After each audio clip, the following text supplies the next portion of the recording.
I know you're here because you feel stuck. Maybe you even think your life is a complete mess. Perhaps you found some balance and personal growth, but suddenly, you faced many obstacles that sent you back to the start. Don't worry, man. I've been there too. If this sounds familiar, you're in the right place. Today, I want to help you restart your life with 6 clear steps that you can start taking action on right now. Step number 1, find your personal purpose. First things first, let's talk about purpose. And I don't mean a purpose that society, your family, or your job gives you. I'm talking about the purpose you choose for yourself. Most people go through life without direction, waiting for their purpose or calling to appear one day. But the truth is, if you don't choose your own purpose, someone else will choose it for you. And trust me, they will pick one that benefits them, not you. So, how do you find your purpose? Before you try to improve your life, set a clear direction. Write down why you want a different life and who you want to be. Your why is the force that drives your actions. You need to be brutally honest here. This is not the time for sweet talk or wishful thinking. The first stage of reclaiming your life is setting your direction. Spend time reflecting and identifying what you truly need to feel complete and secure in life. Step number 2, build your new identity. Now that you have your purpose, let's shape the identity you need to achieve it. You know that saying, be yourself. Yeah, forget it for now. If being yourself was working, you wouldn't be here. Because while it's true that everyone has strengths and preferences they should embrace, if being yourself means staying out of shape, undisciplined, broke, and failing to achieve your goals, how is that helping you? Instead of limiting yourself to your current self, start visualizing the person you could become, the one you would be proud of. What do they look like? How do they talk to themselves? What kind of life do they live? Write down the qualities and habits of this new identity.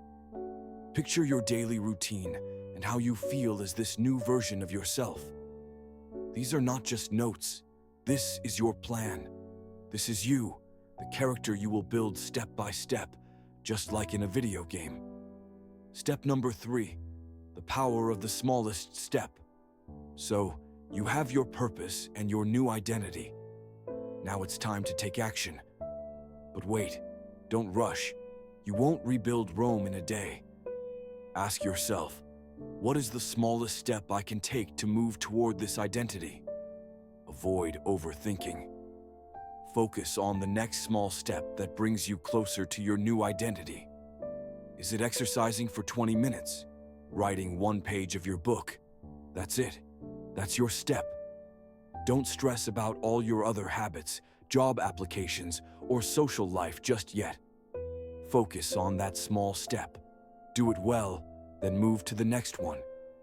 It's the accumulation of these small steps that leads to long-term success. Step number 4, track your wins and losses. Every day, write down 3 goals that align with your new identity. These goals will be your daily missions, and achieving them will determine if your day was productive.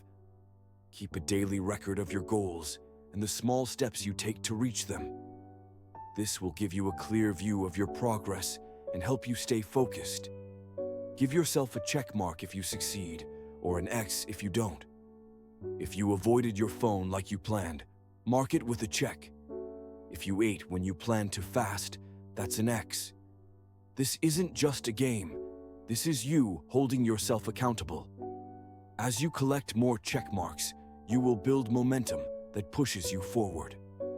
Step number 5, pushing through the low point.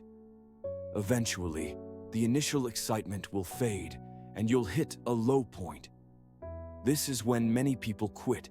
This is where you must be strongest. Recognize that everyone faces failures and setbacks. You'll feel like you're slipping back into old habits. The difference is in those who get up and keep going.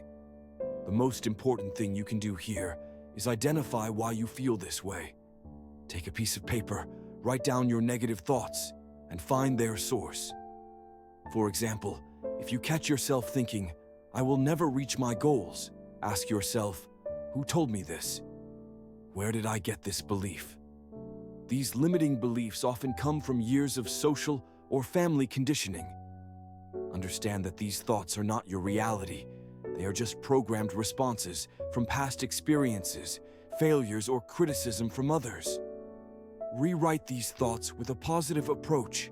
For example, "If I fail, it's just an opportunity to learn and grow." While going through this low point, it's easy to lose sight of the big picture. You might think, "Is this even worth it?"